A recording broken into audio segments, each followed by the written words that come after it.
This is my intro music. Welcome to the video. I hope you like it lots, so don't forget to subscribe and click the thumbs up button.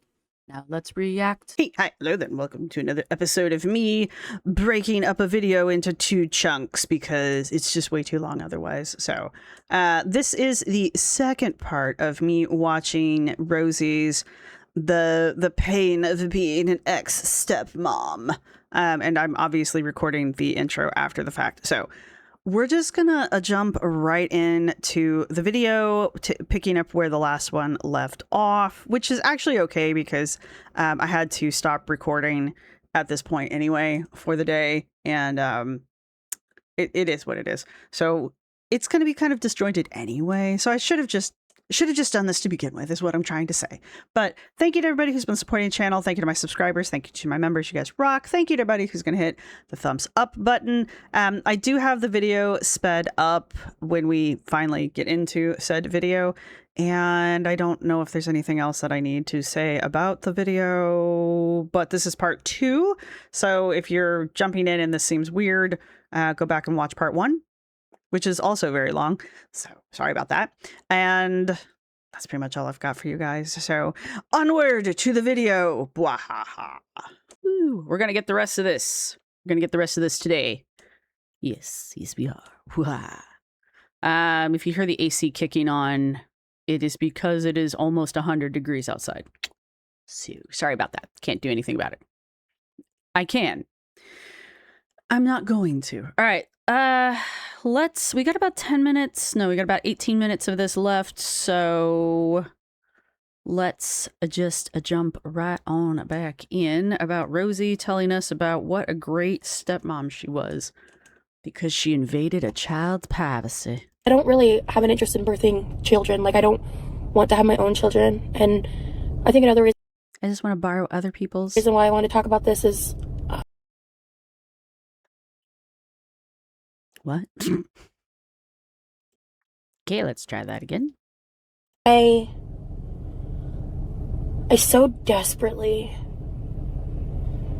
wanted to build that family unit, you know, our unique little, like, family.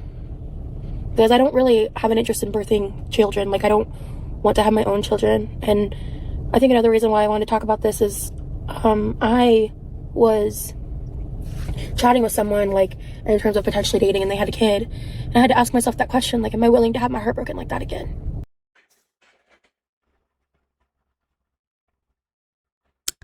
Am I willing to date someone else with a kid? Am I willing to risk this level of grief? So all of this has come about because you're flirting with the idea of dating someone else who has a child. And I realized the answer was yes. As I was saying earlier, okay, Rosee wants an Insta family. She wants a family that, like everything else in Rosee's life, Rosee wants an Insta family, one that she doesn't have to work for. She just wants a family handed to her that she can insert herself into. And I think that's why she's okay with this. And that's why I think she's okay with the idea of, like, becoming a stepmom.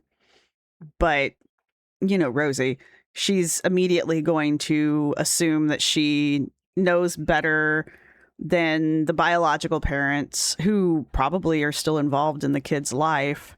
You heard her talking about the mother of the other child. Now, I don't know the real story going on with the child and their biological mother and the child's biological father and their biological mother. You understand what I'm saying there? So I don't know the full story going on there, and honestly, neither does anyone else, except, you know, the people involved. And as I've said before, you really can't trust what Rosee says, so as she is the only person we have telling us this story. Because if I had to do this, I guess my point is like, Rosee's always going to badmouth whoever the mother of the child is, because Rosee has to be the better parent. right? And you even heard her like sowing doubt around the father who she was dating. So Rosee always has to be the better parent. All over again. To be a part of that story, to know that child, it's a lot. I still love that child like they're mine, even though I have no rights to. Mouth of babes. I have no contact. I have no idea who they are as of today. Because they don't want anything to do with you. I feel like we're getting close to a year since I got cut out. Since I got cut out. They were so sad when they realized I was leaving. I was going to try so hard to stay nearby to be a part of their life, and it just wasn't feasible for several reasons. And I am glazing over a lot because, one, I don't want to trauma dump, and I'm trying. Since when has trauma dumping been a problem for you? But whatever. I'm trying really hard to not disparage other people involved. And then, it's a little late, but go on. not necessarily just my ex. There's other parties involved. Because when I left, this child wrote me a beautiful letter. Did they? Where they told me that I was more of a mom to them than their mom ever was. They told me I was more of a mom to them than their mom ever was. Did they? Did they really? That they were so excited to see me again when they came to Florida, and that never happened. That they would always love me.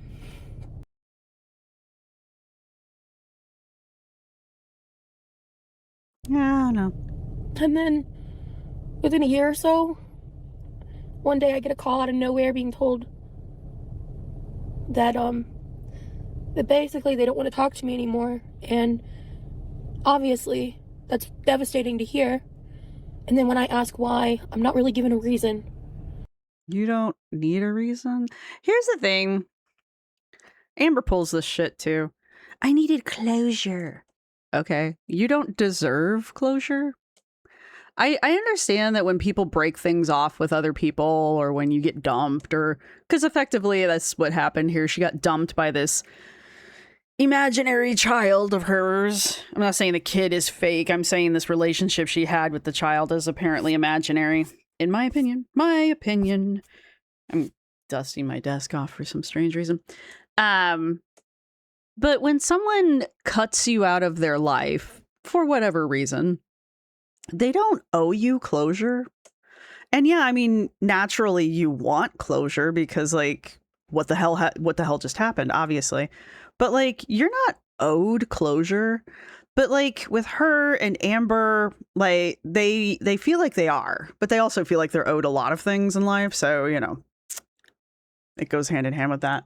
And so, and they get very indignant when they don't get the closure. And then that's when they start coming up with all of these weird, like, conspiracy theories, and they start villainizing people, and they start demonizing. She especially will demonize people and start character assassinating people. And that's what she does. She'll immediately go into character assassination and just in general turning people and twisting people into like the worst possible people. Like literally, I'm not even exaggerating. So there's that. And it's in a lot of it is because she doesn't get the closure she wants. And here she is again, like, they called and they said they don't want to talk to me ever again. And when I asked why, I'm not really given a reason. You're not owed a reason. Like, they don't want to talk to you. They're cutting you out of their life for a reason. You don't need to know what that reason is. It's clearly something that they feel is important enough. They did at least call you and tell you that they're cutting you out of their life. So I guess at least you got that much and you didn't just get ghosted. But I mean, sometimes you just get ghosted. And I personally think when people get ghosted, there's one of two things happening. Either that person is like, well, they're like me and they have ADHD and they're embarrassed about the fact that it's taken them so long to get back to you that they're just like, I'm just going to pretend like nothing happened. Or they're cutting you out because they're ghosting you because contacting you feels more dangerous, I guess, than not contacting you. But like, for some reason, in my opinion, for some reason, if this story is even true, this child obviously felt like not talking to you was better for them than try to maintain a relationship with you, which one of these, in my opinion, again, my opinion, one of these two parts of the story is not true. I don't think the kid either didn't call and stop to say, I'm not going to talk to you anymore, or the child didn't write a letter saying, you're the best person I've ever had in my life. Personally, both of these things could not have happened, but I don't think either. I don't think both of them happened. I think one of these two things is a fabrication, if not both of them, right? And that's the hard part. I made sure not to guilt them. I made sure not to. You know, if this really happened, you know she guilted the shit out of this kid. Look at this shifty ass look. You know she guilted the shit out of this kid. Because timeline wise, by this point, the kid would have been a teenager. Because the kid was 10 when she outed them a second time to the father, and she was still dating the father. So this is post breakup with the father. So the kid is probably 11 or 12 at this point. So the kid is a teen. Well, are you a teen when you're 11 and 12, or do you become a teen when you're 13? I don't know anymore. I'm not a parent nor a small child anymore. I don't know when the great migration from child to teen happens. Either way, the kid's in the double digits at this point, as they have transitioned to the double digits. Anyway, so you know at this point she's trying. She probably did try to guilt trip this kid because we've watched her do this. Because we've watched her do this in real time in the modern era. We have watched her do this. So why would I believe that her behavior in the past was any different? Is kind of where I'm going with that. Put my emotions on them in that moment. I just told them that I will always love them. And I will always be here for them. It doesn't matter if it's 20 years from now. Fuck. Oh my God. Cry, baby.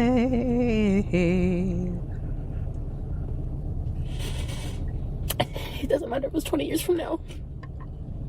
It doesn't matter if they called me in a crisis. I would do anything I could, drop everything. I would love for them to call me in a crisis, because then I could go put on my superhero cape and run over there and be like, oh my God, I'm here to save you. Don't worry, I'm here to save you. It's me, it's Super Roz. I will be here for them.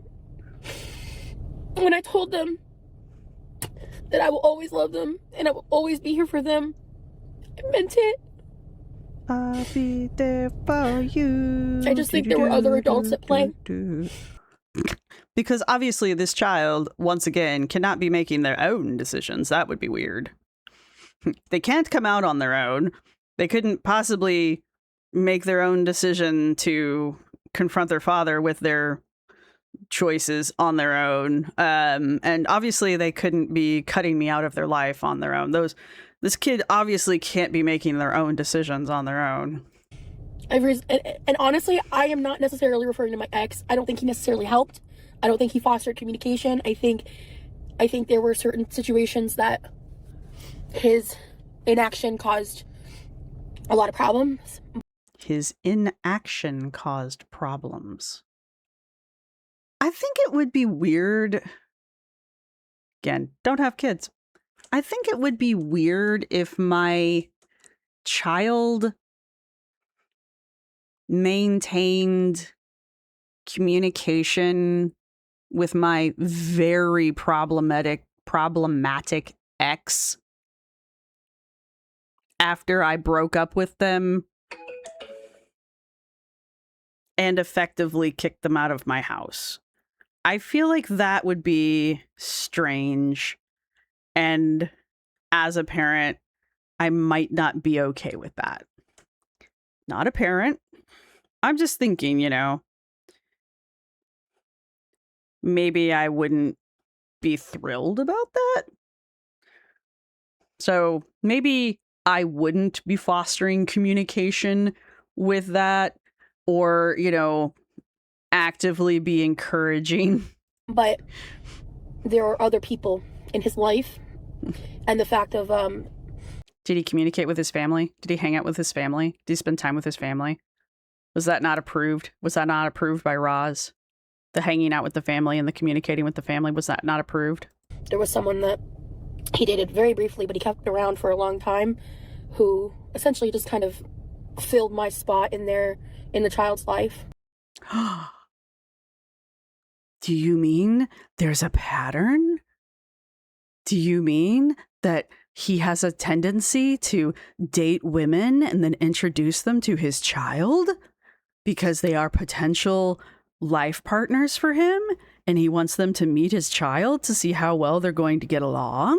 How very strange. I wonder why he might do that. That's strange. Very weird behavior for a person with a child to do.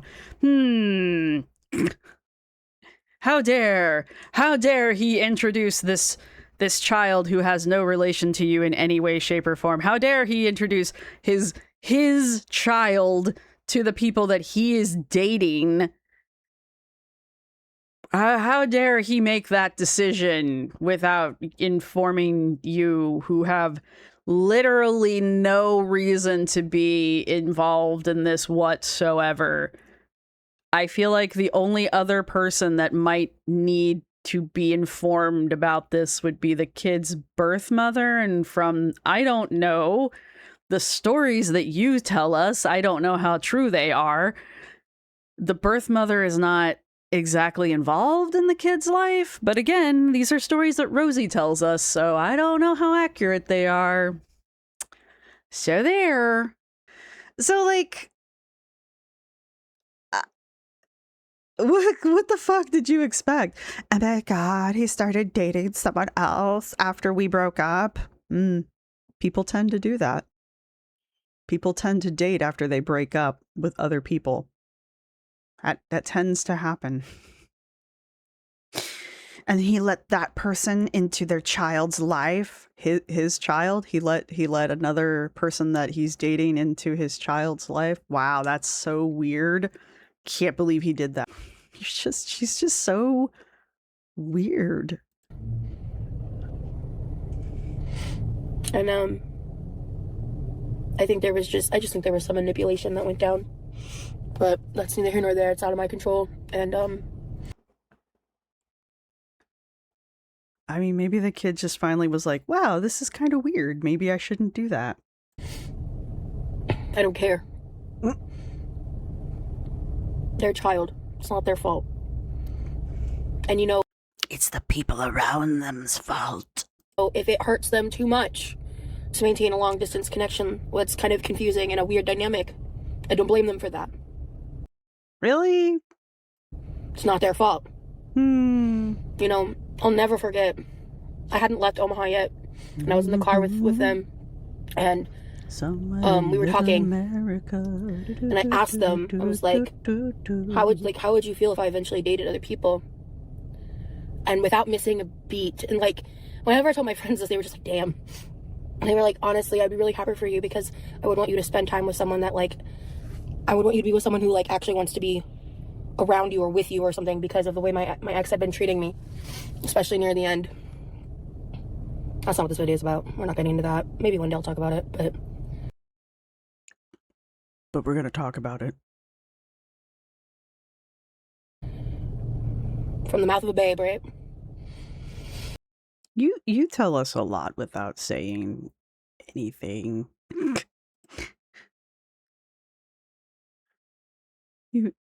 You say a lot without saying things. I miss them so much.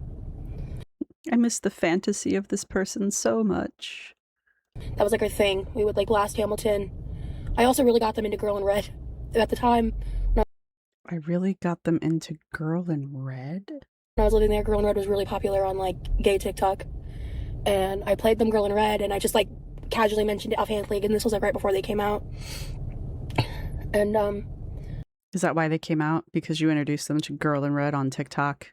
On gay TikTok specifically? I don't know what Girl in Red is, so I'm not gonna go look it up either. Is it good? Apparently Rosee has her thumb on the pulse of gay culture. So is Hamilton considered gay culture? I don't know. I was just like, yeah, you know. I know it's a musical. Is Girl in Red also a musical? And I know that, like, the stereotype is that especially gay men are, like, super into musicals. So, yeah. Okay. I knew a lot of straight people, male and female, who were really into musicals, though. So, I mean, it's called a stereotype for a reason. Apparently, like, it's really popular with, like, within, like, the gay community right now, because they're basically love songs for a girl, or, like, by girls for girls, right? And, I remember I was driving and I looked over at them and their face, like, they just kind of went, like, they perked up and they started, like, paying attention. And then, like, a little bit later, I saw them, like, listening to it on their phone, and I looked into their phone and I saw they had downloaded every single song there ever was by Girl. And I looked into their phone. So, like I said, she always tells on herself. So not only were you going through this kid's emails, but you were going through this kid's phone. Not their parent, by the way. She is not the parent of this child. She was never the stepmom of this child. And she admits now to going through their email and the kid's phone.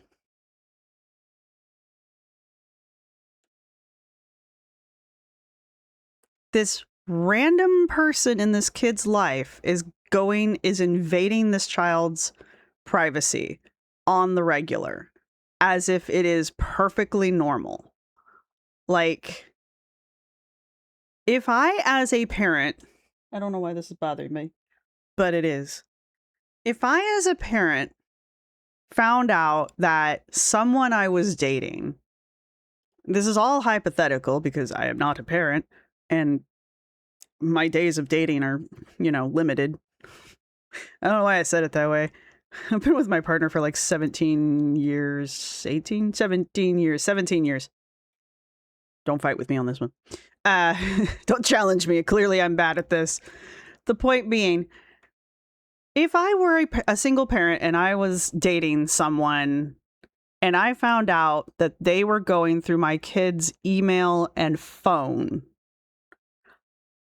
I would be furious. That would be a no-go for me.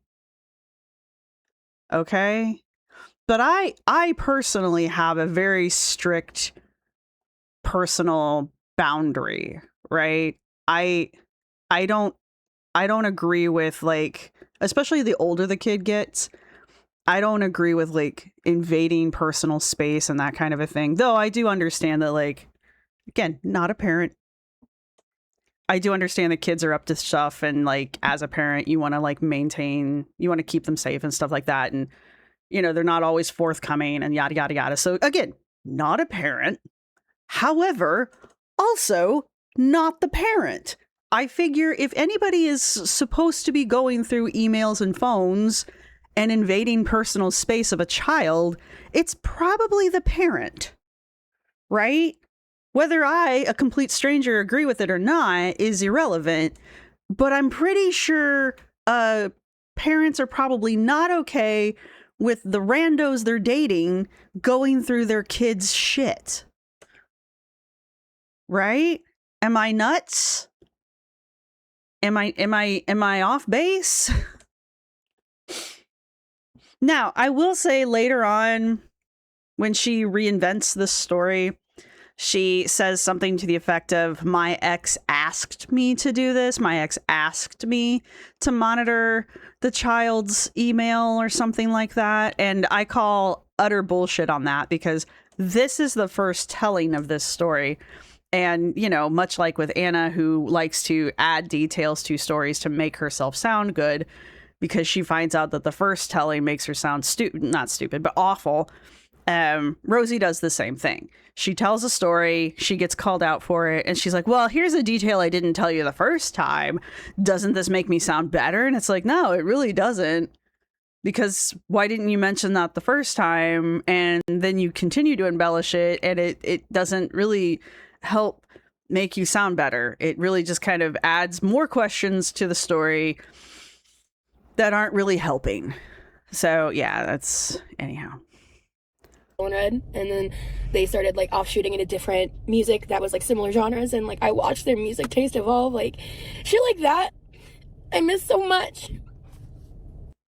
Cry for me. Cry. I miss so much. I love being a part of them becoming their own person. I just miss them. I love being part of them becoming their own person. I loved being there so that I could affect the person they were becoming. I'm not actually even thirsty. I don't know why I'm picking that up. I miss them, and I always will. And I will always love invading your privacy. Ooh, sorry. I'm actually really sorry for that one. I couldn't stop myself. What it took me a while to realize is the thing that was holding me back from like letting go of my ex more than anything and like moving on was that pain.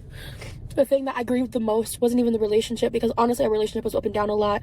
There was stuff that happened privately, like before we broke up the first time. That's her. That made me question like whether I wanted to be with him or not, and I was talking about it in therapy before we broke up the first time. And the thing that kept me around was them, because you know life was really hard before the custody was won. There was a lot of stress, and there was a lot that I did to keep things together behind the scenes to make sure that that was never compromised.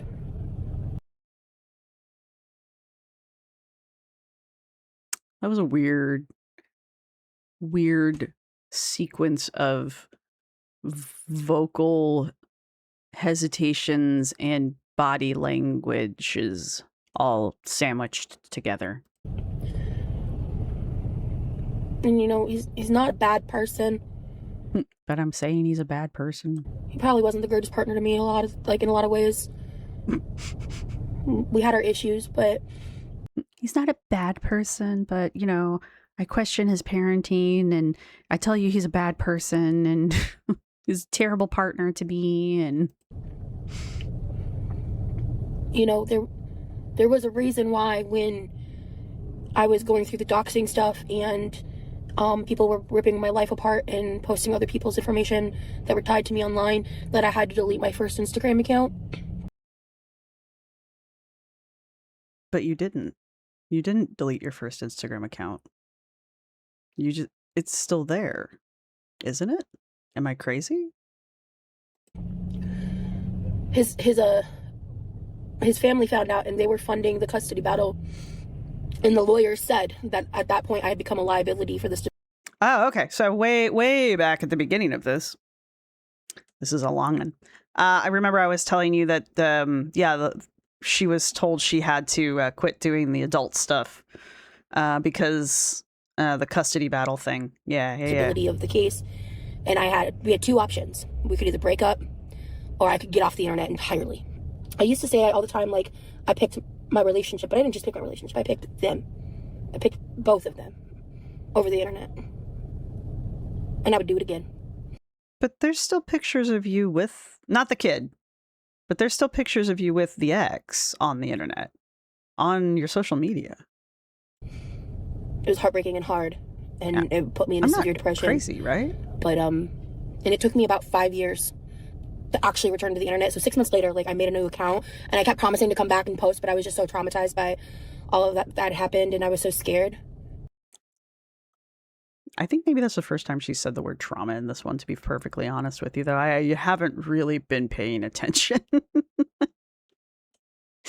That they could get hurt again, that the same situation could arise again. not knowing fully at the time that the stalker I talked about in those interviews was the one fueling the doc. Not knowing fully at the time that the stalker I talked about in those interviews was the one fueling the doxing and everything. Okay, so this is around the time of the We're All Insane podcast, which was in 2023. Give me a second. Okay, so this is 2023. Sometime after September 2023. Because the We're All Insane podcast was published in September of 2023. She's talking about it, which means people have had a chance to watch it. So that means it's post-publishing of the podcast. Cool. Timeline. Not exact, but at least I can place it on the timeline now. Boxing and everything.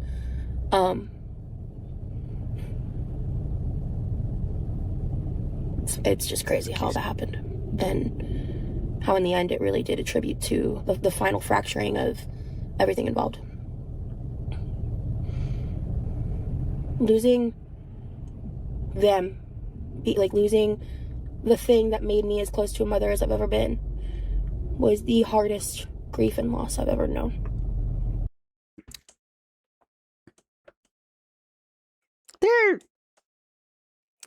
There's an argument that can be made here about insensitivity towards parents who have actually lost children, or parents who have lost contact with their children because of things like divorce, or loss of parental rights. There is an argument that could be made here about Rosee and her insensitivity towards people like that. And I don't want to discount that, because I can hear it.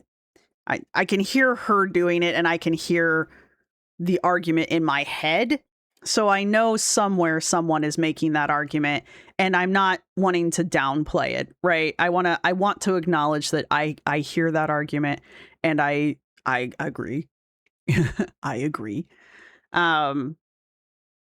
But it's another one of those situations where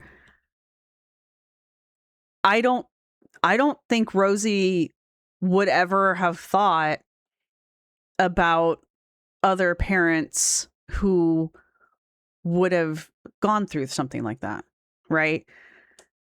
Or it's one of those situations, again, that Rosee does fairly frequently, where she is trying to group herself into that group of people because she wants to identify with a small group of people. I mean, I'm sure there's not that many of people in that group. I'm not trying to be insensitive. I'm just saying it's probably not a large group of people. But it makes her unique, right? Because it's not a large group of people, it makes her unique. And so she could then be like, oh, I'm one of these people who have this tragic trait, right? I could see that also being something Rosee's trying to do, because again, it's very Rosee coded, right? She's either being completely ignorant to the fact that there are people, real people, who have really lost contact with children or lost actual children, and she's just being Rosee, or she knows there are and she's trying to group herself in with them for sympathy points. And probably the latter. Because this whole video has been nothing but sympathy points. Pity me. I used to be a parent and now I'm not anymore.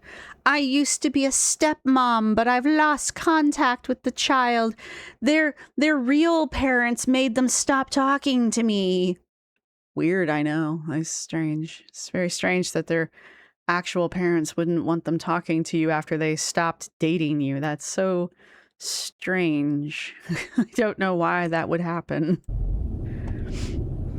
Yeah. And I really think that's one of the reasons why, like, when I was on the Whatever podcast, If you didn't watch it, you didn't miss much. But there was a specific moment where I was asked if like I wanted to have kids, and I said no because like I'm just not interested in giving birth. And that's like the second time she said that. one of the worst people on the panel did this motion like off camera. Who's like, yes, like as in like good, like this bitch isn't procreating. I've watched the Whatever podcast. I don't know why she agreed to go on it. It's a whole thing. I mean, there is nothing redeemable about that podcast. The hosts are trash. Rosee's behavior on it is trash.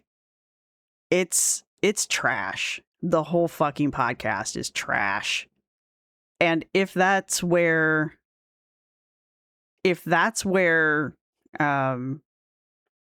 Remy, aka Lee, found her, I have a lot of questions. And that's the only moment of the podcast that really like stuck with me in any capacity. Because that's the only part of the podcast that stuck with you? Seriously? Because it was nice to go to California, but other than that, ultimately I ended up fully reflecting, and I didn't really appreciate the experience as a whole. But you know, I was a mom. See? I was a mom. I am autistic. Pout for me, baby. Pout. Pout harder. I don't believe you. Pout harder. You can do it. It's her fake cry, and I hate it when she does that. I told my friends, they told me I still am. Are you, though? But it's hard. Because obviously, like, they're not in my life.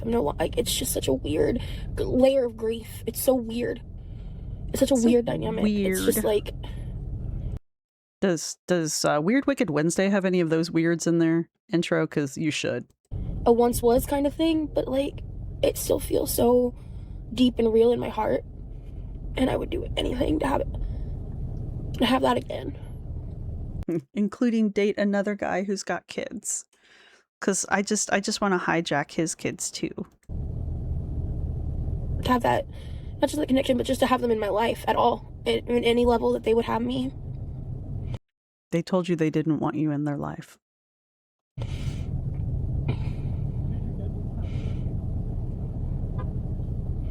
I'm glad I came to Raising Canes today. I know that's kind of silly, but I'm glad I came to eat food today. Really did make me feel closer. Brought back memories. I feel like it's safe to say it's probably still one of their favorite places, but I don't know.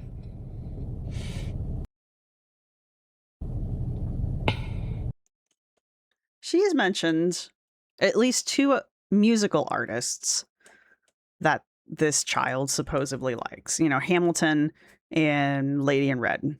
Girl in Red? I don't remember.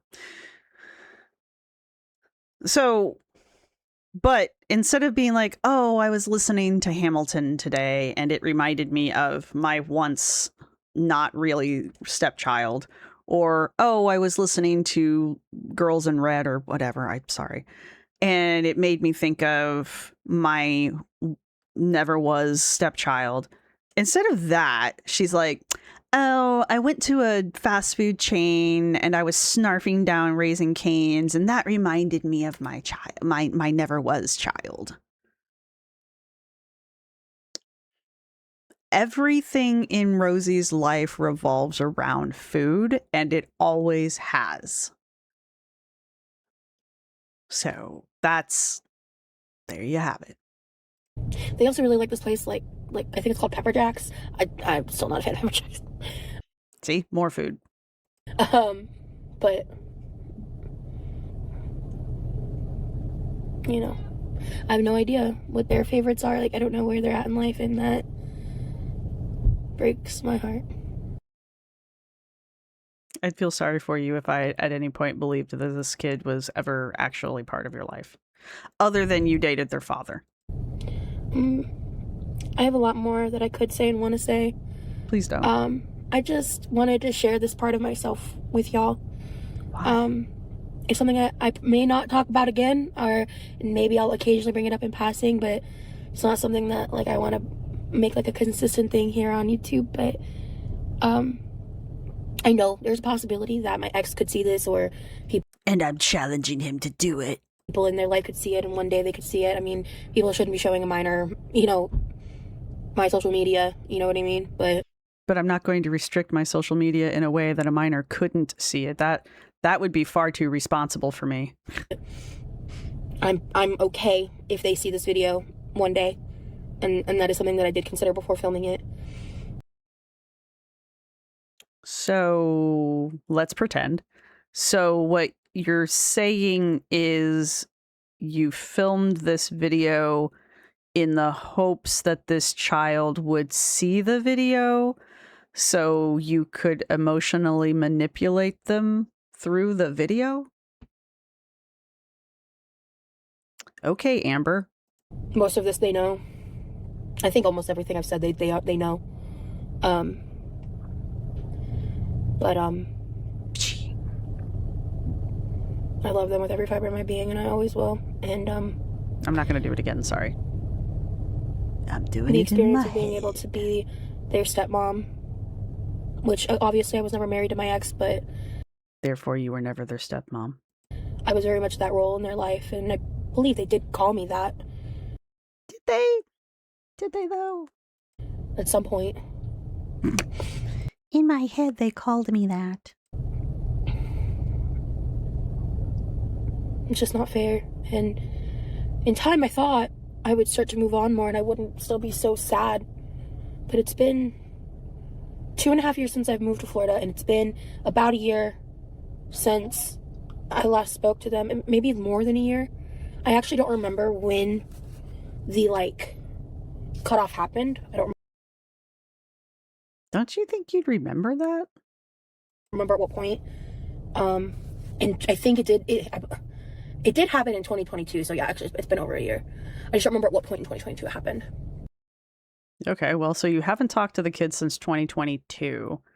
I think there were some other solidish dates around here. And then when me and my ex reconnected, we never attempted to bridge me and their child back together because we didn't know if that would pan out or not, and we wanted to make sure, we wanted to be sure. And then when I did go see him in Omaha in June of 2023, June or July, I don't remember, it was sometime in the summer, it was when they were out of town, the child, and we ultimately, when I came back, we mutually decided, but finally I was the one for the first time to be like, yeah, we're done, because it's just not the same, and we're not gonna be good together. We're just gonna be repeating patterns and shit. And so even then, I didn't get to fully connect. But when he and I were talking, I would be on Skype with him, and they didn't see me, they didn't know, so I still got to see them sometimes and hear them. And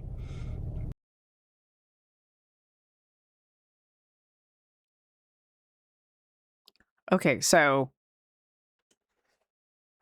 the first time you broke up with the father is when the kid called you and said, I never want to talk to you again.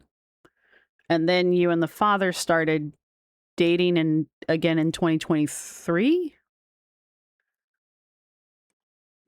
Okay, so the kid said, I never want to talk to you again at some point in 2022. You and the father started dating again at some point in 2023, or you broke up for sure in 2023. So maybe you started dating again in 2022? But you never reconnected with the kid the second time you were dating with the father. So he was keeping you out of the child's life while you guys were dating the second time. That's what I'm taking away from this. And then in September-ish, around 2023, you went on the We're All Insane podcast and talked about your ex, not in a bad way. Talked about your ex and your stalker and never mentioned the kid, which, you know, good. I'm glad you didn't. They're a teenager now. You're a teenager now. You don't want anything to do with me. Their birthday's coming up. So yeah, you're making this video as an emotional manipulation towards the child? And also for pity points from your audience? And, I miss the fuck out of them, dude. What is the point? Okay. What is the point of this video? I'm better for having known them. Are you? I just hope they're happy. I hope they're well. I mean... And I hope they know if they ever need me, I will always be here. No matter what.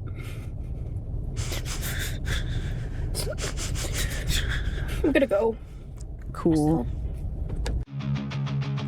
Boy, she's got the Irish goodbye down, doesn't she? Anyway. I don't get the point of the video. I don't get the point of this video. And, spoilers, it didn't work out really well because people reacted to it, pointed out that it was weird. All of the behavior she talked about in the video was weird. It didn't get her the sympathy points she wanted. And so she didn't really ever talk about it much after this.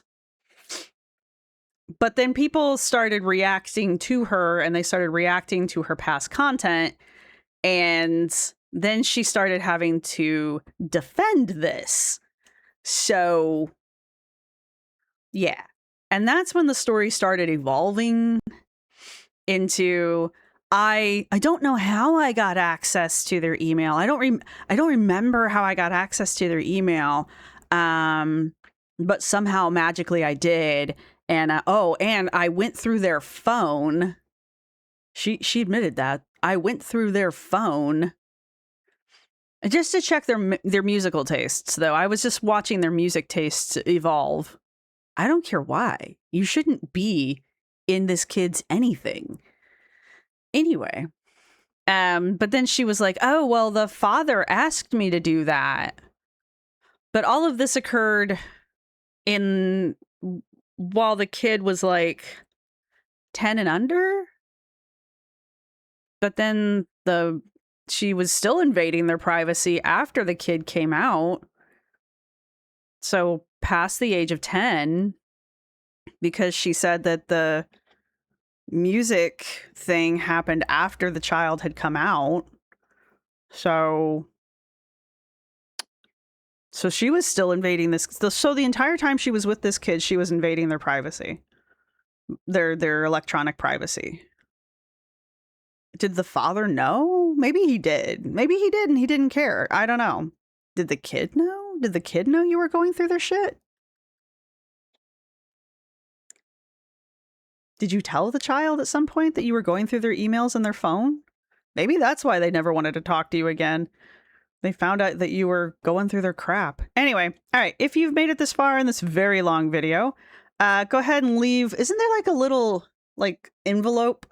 You know, the like you've got mail thing. Leave a little envelope down in the comment section. Let me know what you guys think down below. Watching this does help put things into a little bit more, put the timeline into a little bit more perspective. So, you know, we've got the whole, she outed the kid twice. Once when the kid was 5 or 6 or 6 or 7, 6 at least, and then she outed the kid again when they were 10. And then later on, she's still going through their digital whatnots. And eventually the kid was like, yeah, I don't want to talk to you anymore. And Rosee thinks that's because the father encouraged it. And how dare he date someone else, kind of a thing. And then she spent the rest of the video fake crying and basically pulling emotional manipulation with the hopes that the kid might watch the video, which is weird. So that, in my opinion, it's weird. And, gee, I wonder why the kid cut you out of their life. Can't for a minute imagine why a growing adult might not want you in their life. Good decision, child, whoever you are. Good decision. Anyway, yeah, good. So your emoji is a little mail envelope, and that's all I've got for you guys. So this is a really long video, and I will see everybody in the next reaction that we do. So This bye. is my outro music. You can't copyright strike me because it's just me singing. This is my outro music. Thank you for watching. See you next time.